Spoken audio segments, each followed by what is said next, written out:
श्री गुरुचरण कमलेभ्यो नमः। यहाँ पर सूत गोस्वामी जी कहते हैं, याद रखें कथा 3 जगह हो रही है। एक तो हरिद्वार में गंगा जी के किनारे मैत्रेय मुनि जी कह रहे हैं विदुर महाराज को। दूसरी कथा हो रही है सुकर क्षेत्र में गंगा जी के किनारे श्री सुखदेव गोस्वामी जी परीक्षित महाराज को कह रहे हैं। तीसरी यही श्रीमद् भागवत कथा हो रही है नैमिषारण्य में, लखनऊ के पास नैमिषारण्य क्षेत्र में। वहां सूत गोस्वामी 88,000 ऋषियों को शौनक ऋषि मुखिया से कह रहे हैं। तो सूत गोस्वामी जी कहते हैं, जब विदुर महाराज ने सुना कि ध्रुव महाराज विमान में बैठ करके बैकुंठ चले गए, तो विदुर का हृदय पिघल गया। भगवान की भक्ति से भर गया, आंखों से आंसू आ गए और सोचा कि भगवान कितने दयालु हैं अपने भक्त के प्रति। भक्त के पास अपना ही विमान, अपने ही आदमी नंद सुनंद नाम के भगत के पास भेज देते हैं उसको ले जाने के लिए बैकुंठ। इसलिए दिल भर गया विदुर का। फिर आगे अपने को रोक के, आंसुओं को रोक के पूछा, गुरुदेव आपने बताया था कि नारद मुनि ने बीणा बजा करके और प्रचेताओं के यज्ञ में 3 श्लोक गाए थे जिसमें भगवान की महिमा थी और ध्रुव की महिमा भरी थी। उसके बारे में थोड़ा हमको बताइए। हे गुरुदेव, आप तो सर्व जानकार हैं, थोड़ा मुझे बताइए। विदुर ने कहा, मन्ये महाभागवतम नारदम देव दर्शनम ये न प्रोक्त क्रिया योग परिचर्या विधिर हरे। नारद तो साधारण भक्त नहीं है, वो तो भगवान को मिलते रहते हैं। उनकी गिनती तो बड़े बड़े बड़े बड़े भक्तों में है। हरे भक्ति हरि भगवान के भगत के बड़े बड़े भक्तों की गिनती में है। जैसे शंकर जी हैं, सनत कुमार हैं, ऐसे बड़े बड़े महात्मा भक्तों की गिनती में आते हैं नारद मुनि। इतने बड़े महात्मा नारद मुनि, उन्होंने क्या गाया ऐसा? और फिर क्या वो ऐसे साधारण नहीं है वो। उन्होंने एक पुस्तक लिखी नारद पंचरात्र, जिसमें भगवान की पूजा किस विधान से करते हैं लिखा हुआ है। क्रिया योग, आजकल क्रिया योग भगवान जाने क्या बताते हैं। क्रिया योग कहते हैं भगवान राधा कृष्ण की मूर्ति की पूजा करने के विधान को क्रिया योग कहते हैं। हमने हिंदी में लिख दी है, अंग्रेजी में हिंदी में पुस्तक का नाम राधा गोविंदार्चना दीपिका मिलती है, लिखिए। तो क्रिया योग कहते हैं भगवान की पूजा सेवा करने की विधान को, और या यज्ञ करने के विधान को। जैसे जनेऊ संस्कार है, भगवान के लिए यज्ञ है, दीक्षा देने का विधान है, ऐसा उसमें लिखा है। इसको कहते हैं क्रिया योग। तो नारद मुनि ने ये सब लिखा है और भगवान को संतुष्ट करने के लिए यही करना चाहिए। तो आप थोड़ा बताइए, हे गुरुदेव, ये जो प्रचेतस थे किसको तुष्ट करने के लिए लगे हुए थे? कैसे नारद मुनि वहां पहुंचे और उनका गुणगान किया ध्रुव का? थोड़ा बताइए। यास्ता देवर्षिना तत्र वर्णिता भगवत कथा। भगवान की जो कथा बताई उसको बताइए। कह रहे हैं, श्लोक बोल रहे हैं, विदुर बोल रहे हैं इस बात को। ब्रह्मं सुरसुभे ब्रह्मन् कार्त्रेना चष्टुमर्हति। हे गुरुदेव,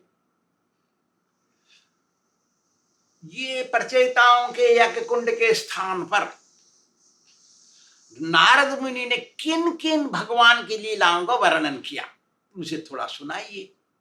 भक्तों की भगवान की लीलाएं सुनना तो मनुष्य का कर्म है, लक्ष्य होना चाहिए। भगवान और उनके शुद्ध भक्तों की कथा सुनना दिल को और मन को शुद्ध कर देता है और भगवान को मिला देता है। हे गुरुदेव, मेरी सुनने की इच्छा है, थोड़ा बताइए। तो मैत्रेय मुनि बोलते हैं, अरे विदुर, जब ध्रुव ने अपने पुत्र उत्कल को राजा बना करके जंगल में चले गए तपस्या करने, उत्कल भगवान की विचार में मग्न रहता था, भगवान की सेवा में ही मग्न रहता था। उसे राजपाट से कोई इच्छा नहीं थी, वो राजपाट में नहीं लगना चाहता था। उसकी भौतिक इच्छाएं सब योगाग्नि में जल के भस्म हो गईं, भौतिक इच्छा कुछ रही नहीं। वो सर्वत्र भगवान को देखते थे, ऐसे भगत बन गए, शुद्ध भगत। और भगवान में सबको देखते थे, भगवान सबके हृदय में देखते थे, ऐसे भगत बन गए। वो हर समय भगवान की चिंता में मग्न डूबे रहते थे। उनका व्यवहार देख करके कि उनकी इच्छा रूलिंग में नहीं है तो देश गड़बड़ हो जाएगा, इसलिए मंत्रियों ने सोचा, अरे ये तो अनफिट है, इसमें तो कोई लक्षण नहीं राजा के, इसलिए इसको बदलो। तो उन्होंने भ्रमी के पुत्र वत्सर को राजा बनाया। भ्रमी और इला दो पत्नियां थी। इला के पुत्र को ध्रुव ने राजा बनाया, जिसका नाम था उत्कल। और फिर उत्कल ने नहीं किया तो भ्रमी के पुत्र वत्सर को राजा बनाया। उस राजा ने 6 पुत्र जन्म किए। सबसे बड़े का नाम था पुष्पार्ण। पुष्पार्ण ने 3 पुत्र बनाए, जिनमें सबसे बड़े थे व्यष्टि। व्यष्टि ने 1 पुत्र को जन्म दिया, जिसका नाम था सर्वतेजा। सर्वतेजा ने आकृति से विवाह किया और उससे चक्षुष नाम का एक पुत्र पैदा किया, जो बाद में एक मनु बन गया। 14 मनु होते हैं, उसमें एक चक्षुष मनु है, यही है ये मनु, ये चक्षुष मनु हो गया। चक्षुष ने 12 पुत्र जन्म दिए। उनमें सबसे बड़े का नाम था उल्मुख, और उल्मुख ने 6 पुत्र जन्म दिए, जिनमें सबसे बड़े का नाम था अंग। अंग राजा बन गए। अंग बहुत धर्मात्मा थे स्वभाव से, अंग राजा बन गए। उन्होंने मृत्यु की पत्नी, मृत्यु देवता की पुत्री, मृत्यु देवता की पुत्री सुनीता से विवाह किया। विवाह हो गया। एक दिन वो यज्ञ कर रहे थे, अभी बच्चा हुआ नहीं, बच्चा होता नहीं। यज्ञ किया उन्होंने, एक बार अश्वमेध यज्ञ किया, पंडितों को बुलाया और यज्ञ में ऋत्विज बना करके उनसे संकल्प लिया, और अनेक साधु महात्मा ऋषि मुनियों को बुलाया, आइए हम देखिए हमारा यज्ञ को। सब आए, बैठ गए, वहां देख रहे हैं, बड़े बड़े ब्राह्मण पंडित भी बैठे। जब यज्ञ हो रहा था स्वाहा स्वाहा, तो देवता लोग नहीं आ रहे अपना हिस्सा लेने के लिए। यज्ञ तो भगवान को प्रसन्न करने के लिए होता है, लेकिन उसमें से कुछ अंश जाता है देवताओं को, वो आकर के लेते हैं उसको। तो भगवान का यज्ञ हो रहा है, भगवान के लिए अश्वमेध यज्ञ, उनको खुश करने के लिए, तो देवता नहीं आ रहे थे। तो पंडितों ने जो यज्ञ कर रहे थे उनको चिंता हो गई, अरे तेरे देवता क्यों नहीं ले रहे अपना शेयर, अपना तो अंश लेना चाहिए, भाग हिस्सा। तो उन्होंने सोचा, फिर राजा से कहा, हे राजा, यहां पर देवताओं का कोई तिरस्कार नहीं हो रहा है, हम सही मंत्र बोल रहे हैं, उनका उच्चारण भी सही हो रहा है, लेकिन देवता लोग नहीं आ रहे हैं अपना हिस्सा लेने के लिए, इसलिए यहां कुछ गड़बड़ी है, आपकी वस्तुओं में कुछ पाप है। यहाँ पे राजा को दुख हुआ सुन करके। उन्होंने सोचा, अरे तेरी के ऐसा कैसे हो रखा है। तो उन्होंने संकल्प ले रखा था, कुछ बोल नहीं सकते किसी से। संकल्प का मतलब है कि पंडितों की बात मानना। संकल्प लो मत, ले लिया तो उनकी बात पे चलना है। तो राजा अंग ने ऋत्विजों से, पंडितों से जो परफॉर्मिंग कर रहे थे सैक्रिफाइस, उनसे अनुमति ली। अनुमति लेकर के खड़े हो गए, हाथ जोड़ के सभी ऋषि मुनियों से बोले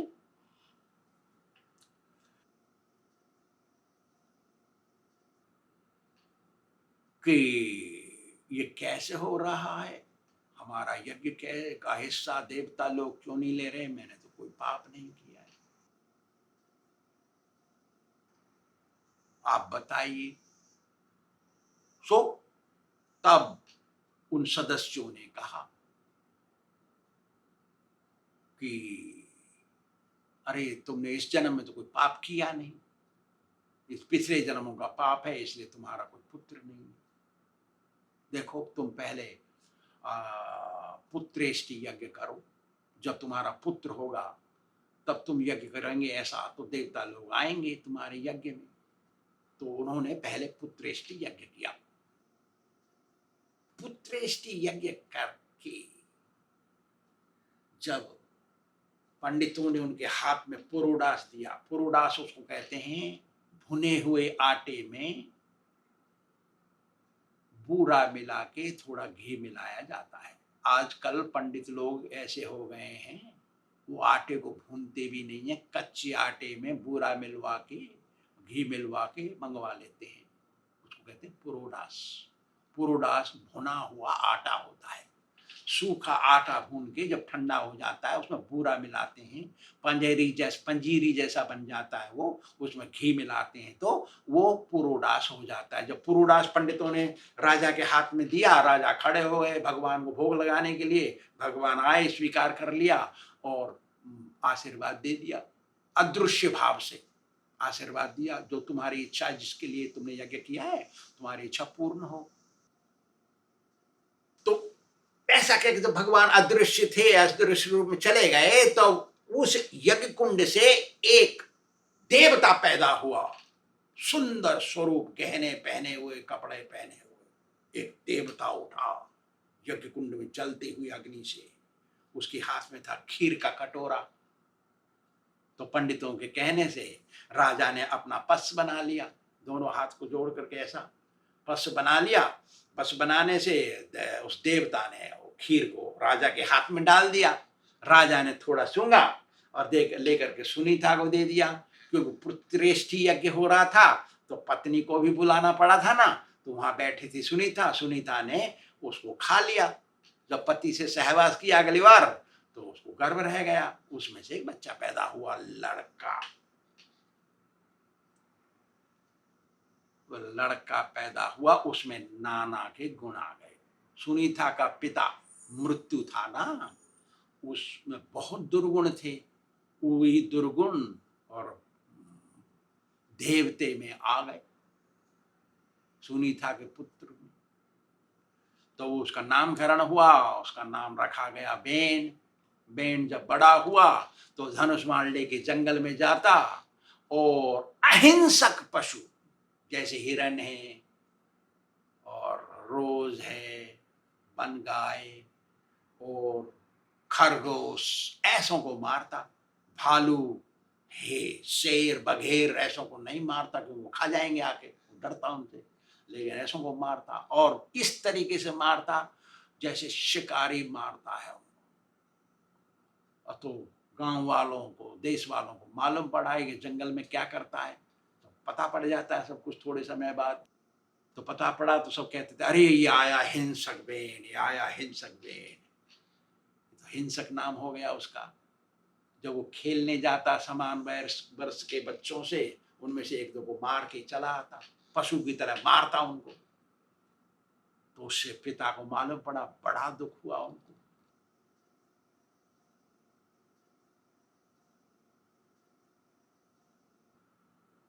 नियम से चलना चाहिए,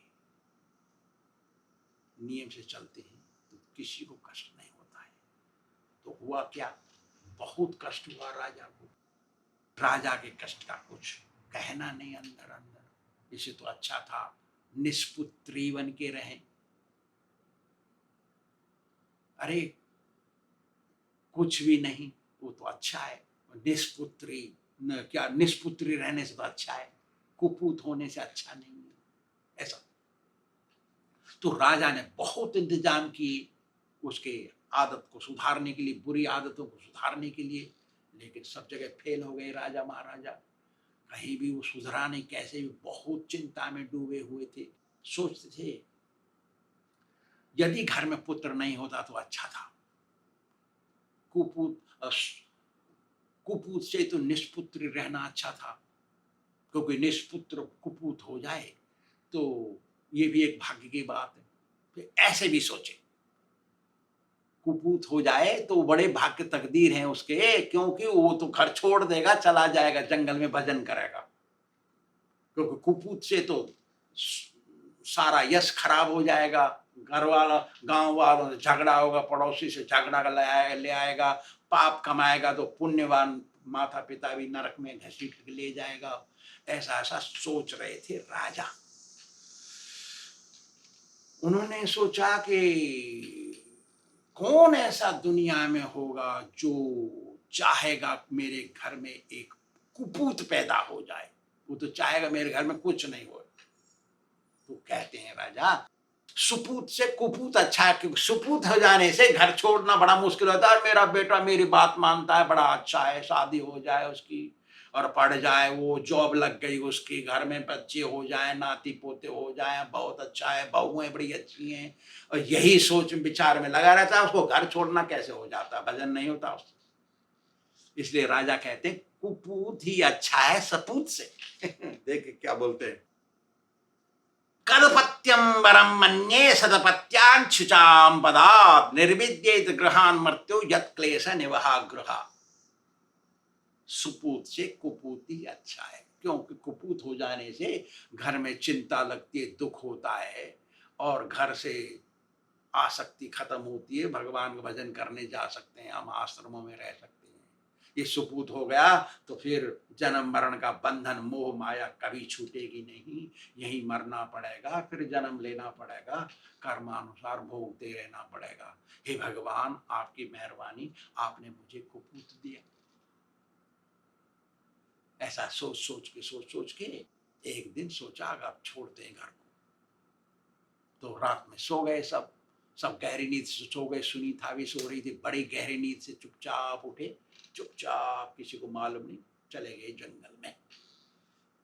इधर सवेरे हो गया, सवेरे होते ही पता पड़ा राजा तो है नहीं। अरे राजा कहाँ गया, राजा कहाँ गया, राजा कहाँ गया, सबको मालूम पड़ गया, सब जगह डमडमा पिट गया। मंत्रियों ने कुछ ब्राह्मणों को लेकर के जंगल में गए थे घूमने ढूंढने के लिए, और इधर ऋषि मुनि भी आ गए घर राजमहल में, वहां बैठ गए आकर के राजा की चिंता में, कैसे राजा कहाँ चला गया। तो वो ढूंढ ढूंढ के कहीं मिला नहीं राजा। आ गए ये मंत्री लोग और बताए ऋषि मुनियों को कि तो कहीं नहीं मिले वो। तो सबको दुख हुआ। दुख होने से वो सब मिल करके सोच के बेन को राजा बनाए। बेन को राजा बनाए और कहा न अवध्येय प्रजापाल प्रजाभीर अघवानपि यदसो लोकपालाना बिभर्तेजी स्वतेजसा। जब राजा कोई बन जाता है शास्त्रों के अनुसार, तो उसमें सारे दिक्पालों की प्रभाव आता है रहता है। यदि कोई वो पाप कर बैठता है, पर्सनल पाप, तो क्षमाशील राजा, दंड का भागी नहीं होता। इसलिए बेन को राजा बना दिया उन्होंने। श्री राधा गोविंद भगवान की